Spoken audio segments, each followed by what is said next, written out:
Hi, everybody. Will here with this month's edition of the Coach's Corner, brought to you by Canine Chronicle TV. And I think George is in a mood, so buckle up, Buttercups.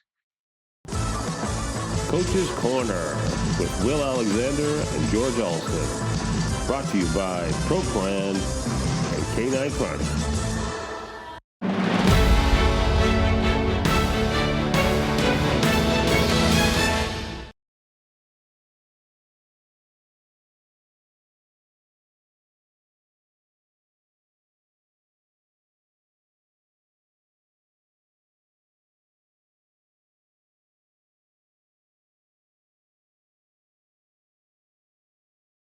Hi, everybody, and welcome back to the Coach's Corner with the coach himself, George Alston. Hey, George, how's it going, Pops? It's going great. It's going great. I got a phone call yesterday that my heart procedure worked out well and everything. The Watchman's in price, and it took me off of my blood thinners. And I was a little nervous there for a while, but you can't keep an old guy down. So. Well, no matter what people say, I've always known you've had a huge heart. So Okay, you may not feel that way when I start off today. I'm ready. Buckle up, everybody. I think he's in a mood. Yeah, I'm in a mood. Normally I teach positively. I'm going to teach negatively today. And it probably is because of this new internet thing. The AKC allows me to sit there and watch dog shows. Oh, AKC TV. Yeah, that's great. Yeah, AKC TV, and I'm sitting here and I'm going absolutely nuts. Normally, I'm able to go to one dog show a year. It was right here in Salisbury, and I go down and I throw up and I come back.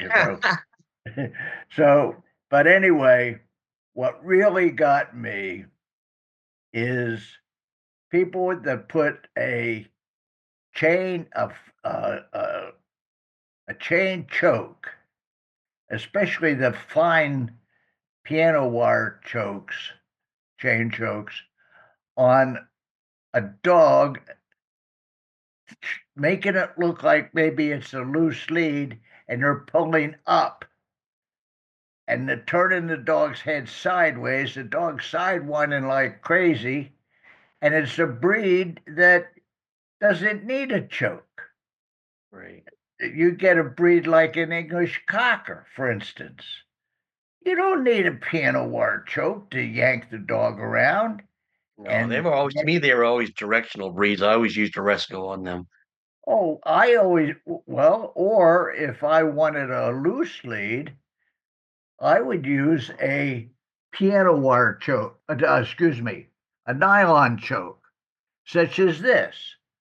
I had a lady in Maine that would make these for me, and they're made out of parachute cord, and she would pull the parachute cord inside back and forth a couple times, and it would make them round instead of flat.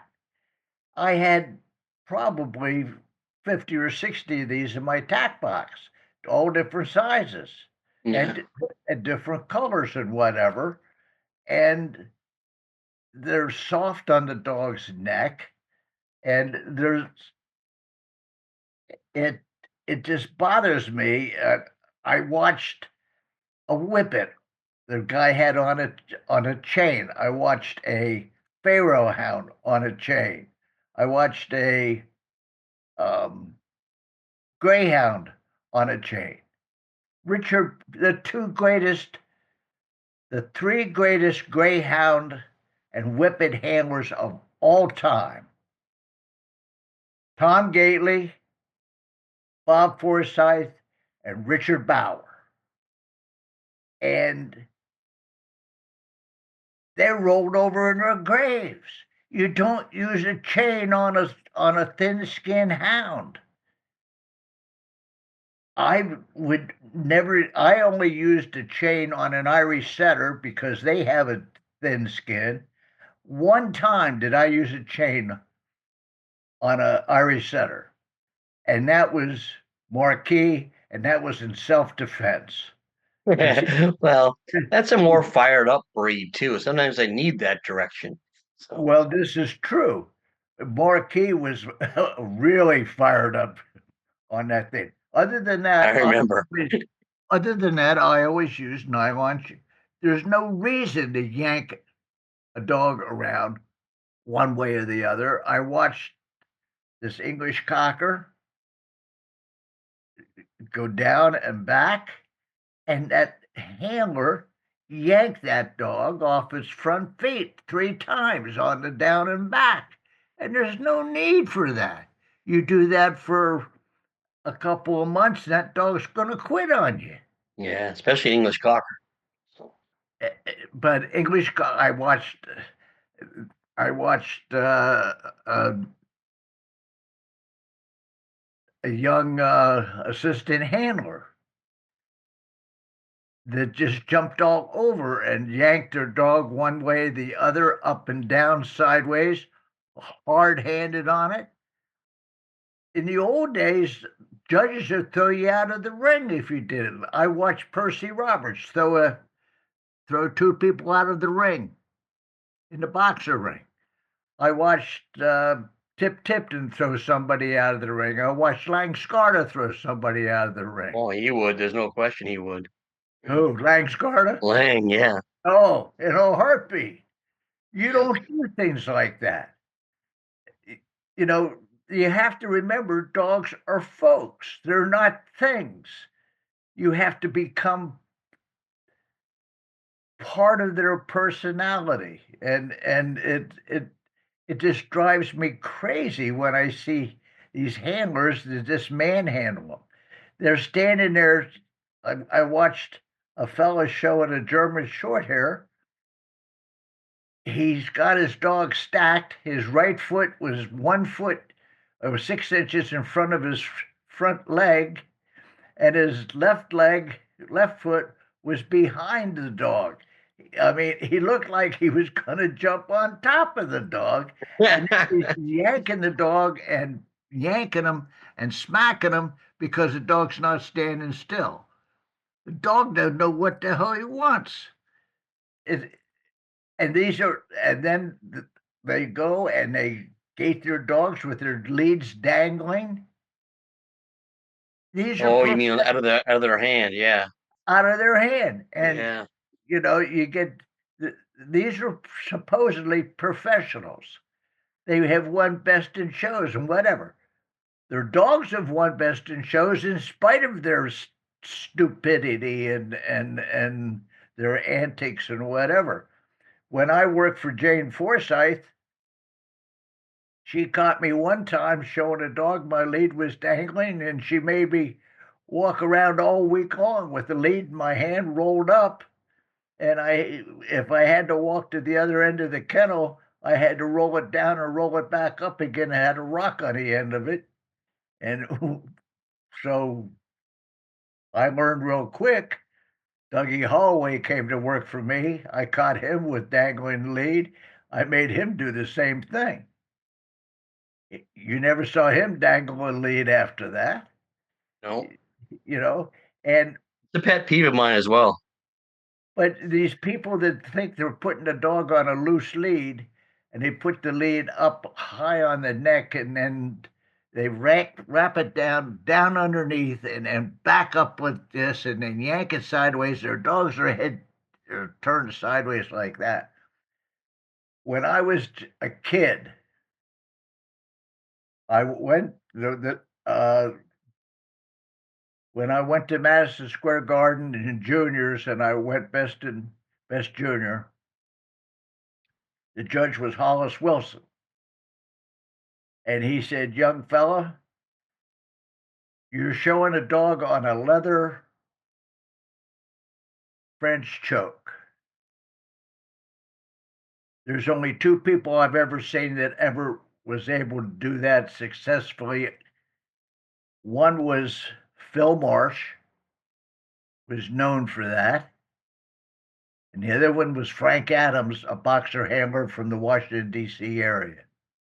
Where did you learn how to do that?" I said, Frank Adams took me underneath his wing when I was 12 or 13 and taught me how to show a dog on a loose lead on a leather martingale. I had that leather martingale in my tack box, and I had it up until a couple of years ago. I went to look for it to show everybody today. It's been stolen. It's Oh, gone. geez. It's got to be 70 years old, for God's Well, sake. that would have been cool to see it. Yeah. I mean, I used it for my whole. Now, I found that I had a difficult with a martingale or a French choke. That if it was down on the bottom of the neck, that was fine. But I Yeah, I had, wasn't even, excuse me for a second. I wasn't even aware that a martingale was called a French choke. oh yeah, that was Yeah. the See, original we learn term. something every day. Hey, we all learn something every day. Yeah. If you don't learn something every day, it was. But anyway, they people just. I watch professionals do a figuresse down and back. You would think that they would learn how to walk on a straight line.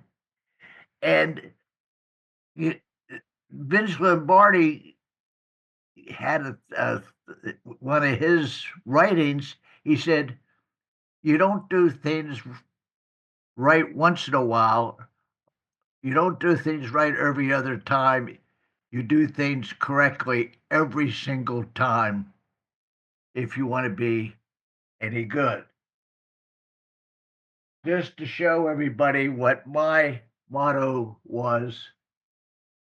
Raise Is it up so we can all see it. Raise it up, George. is that Great things are accomplished only by the perfection of minor details. I start my seminars with that. And I that give was you credit. that was on my wall my whole career. And people forget this. But damn it, stop hard handing the dogs. I watched an assistant covering the dog for their handler that they were working for, and the handler had a physical problem and couldn't show this particular dog. And that assistant just manhandled that dog. And it was a crime. And and then I saw it again, the same assistant at another show do Yeah. exactly the same thing. That handler should be jumping all over that young person. Yep. It's the only way they're gonna learn. They're gonna either get set down for doing that or they're gonna learn from their employer. So By the way, that Irish setter that's in the background, is that the one Elliot Weiss did? that's Elliot Weiss's. Yeah, that's Elliot's. And there's Tally's right behind me. That's Tally. Tally. And Yeah. there's Chance. And there's Chance again up there. You got some great Irish setter pieces there, boy. And I do. And thanks to you and some of them, that's for sure. Well, and then I thought Elsie did a great job on that dog. So Yeah, that's Dennis, masterpiece on the go. So yeah, it's a shame that the statue is a little better than the dog was. we won't go into that. And but anyway, you know, I'm going to run down some names of some handlers that. that- Let's start with Dick Cooper. Okay. You never saw Dick Cooper manhandle a dog. Oh You never God, saw no. He him was so try. soft. Right, so soft-handed and whatever. You never saw him drag a lead. You never saw him run crooked or whatever down and back. Same thing with George Ward. You never Yeah. saw George Ward with terriers. Ricky. You never saw Ricky do it. Bobby Fischer. You never saw him. Bobby Bobby Fischer and Phil Marsh were so great. They could set the front end up of a dog. I don't care what size dog it was, and they never put their hands on the front legs. Did you know that? Guided in. Yeah. You never saw, but they would do it from their shoulders with their hands on their shoulders. Oh yeah, I've seen him do that. That's But really good how they do that. Bobby Fischer was a magician when he was showing Rowdy Red. You never saw him do anything. Yeah. But he had such soft hands. He was never hard-handed. You t- you take okay, so that is one. Same thing with um, oh, Janie Forsyth. You never saw her manhandle. Bob Forsyth, Mike Billings, Annie Clark. None of them. None of them were hard-handed on a dog. None of them would take a dog and yank the lead underneath and then yank it straight up sideways. Janie Forsyth, she would go ballistic in the ring if you did that. I watched her go crazy on people that would do that in her ring. On the younger side, you get a Scott Summer, great handler, best in show at the Garden twice. Yeah. Great young student of the of showing dogs. You never saw him lose his cool with the dog. Well, I hope he's watching this because he'd love that he's a young student still. Huh? I hope Scott's watching this because he'd love that you called him a young student still. Well, not Scott. There's a story about Scott Summer when Dougie Holloway was working for me. We were on the Florida circuit, and we had gone best in show, and we were the last ones off the showgrounds. And there was a kid sitting on top of a crate, and he was feeling sorry for himself and sort of trying to cry. So we stopped, and we asked him what was wrong, and he says, "Well, the guy he came down from Long Island with took off and left with some woman and left him there. Oh So we no. so we piled this kid into the truck, and he worked his way the whole Florida circuit, and uh, he uh, he learned a lot about taking care of dogs and about life and whatever. And then Dougie and I went and talked to the guy at the last show to make sure that the kid was going to get back to Long Island okay, or that Dougie and I were going to go visit him, which he didn't want that to happen. And about 10 years later, this young fella comes up to me at Madison Square Garden. He says, "Do you remember?" He's a nice, tall, good looking kid. He says, "Mr. Alston," he says, "do you remember me? I'm that little fat kid that was on the crate down in Florida crying." With Scott Summer working for Yeah. Mike Kemp. And Scott has never forgotten that we picked him up and took him on that whole circuit and fed him and gave him a bed and the whole thing. So, Well, he sure turned out great, Scott. Scott oh was a yeah, master. but then you never saw Jane Myers get flustered on a dog Oh or God, no. Can you imagine Janie doing that? I can't imagine. there's no way. I mean, you watch her show that Clumber Spaniel she went best in the garden with. A Clumber Spaniel is a clumsy dog. She made it look like it was athletic. You Yep. know, Brady, yeah. Brady, that's the way he was. Woody Wardall, great pair of hands on a dog. Never got flustered. Never. I mean, I watched these so-called professional handlers. I watched one guy set his dog's front up 4 times before the judge got there, and he never got it right. Never got it right. That one assistant fixed the dog's left front leg up, I think 5 or 6 times, It kept putting it down, and it kept going. It kept putting it down with the toes pointing towards each other, not getting it done right. And it's just something that it frustrates me because I love the profession so much, and it frustrates me when I see somebody with a dog that has tremendous potential that could be out there winning best in shows, and they're screwing it up. Oh, Okay, I always find I'm off my soapbox now. that's that's a good lesson though, because it's amazing how many people overhandle their dogs and don't trust their dogs to do the right thing. Because left to their own devices, dogs are usually do the right thing. We just have to adjust the odd little leg or head position, and they're done. That's what I find. Work smarter, not harder. So Well, here's one little tip that was taught to me by Frank Adams when I was 13 years old, and he said, when you show a dog on a loose lead, your arm should be straight out. Get the dog as far away as you can from him. Do not use your wrist or your hand to correct your dog. Move your whole body.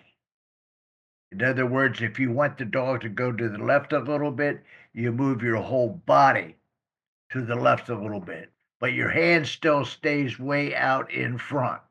right, I mean, out to the side, and your body moves. You don't want the small muscles to work. You want the big muscles to work. And it was something that there's a video of me showing Winslow the foxhound that's on YouTube. Um, that you can see me doing that. I think one of the most perfect uh, uh, that I have ever seen was when Kazu Saka showed Sage the mini poodle at the garden on that loose lead. And it was something that I taught him 30 years ago. And I thought I called him on the phone and I said, "Cause," I said, that was the most beautiful thing I've ever seen in my life. It was absolutely perfect. And it was a performance for the decade, that's for sure. oh, The ages, absolutely, you could see where the dog started to fade in one direction, and he did not move his hand; he moved his whole body. And it instead of doing this with his wrist, which you see the stupid people do. I love that word stupid. I know you have for years. Don't Okay, have a buddy. bowl full of stupid for breakfast. I think that gets me off this thing that I've been running off at the mouth a little bit, but I wish Well, that, I wish the hell I would love to go and um, tell people or grab them by the back of the neck and shake them. But they say, you old toad, you know what do you know? You know, so that's it. Oh, hopefully it's a by the lesson way, learned. Yeah, they've got to remember dogs are folks. Please remember, dogs are folks. they sure are. All right, Thank you, George. Matt. Well, thanks. Great to see you, Pops, and we'll be back next month. Okay. Thanks, George. Great lesson, and we'll see everybody next month. And this year, with her strong athletic build, her fluid gait, and her confidence in the ring, the Beagle by the name of Miss P became the 9th. The best in show is the Beagle. Congrats, Miss P, on winning the 139th Westminster Best in Show.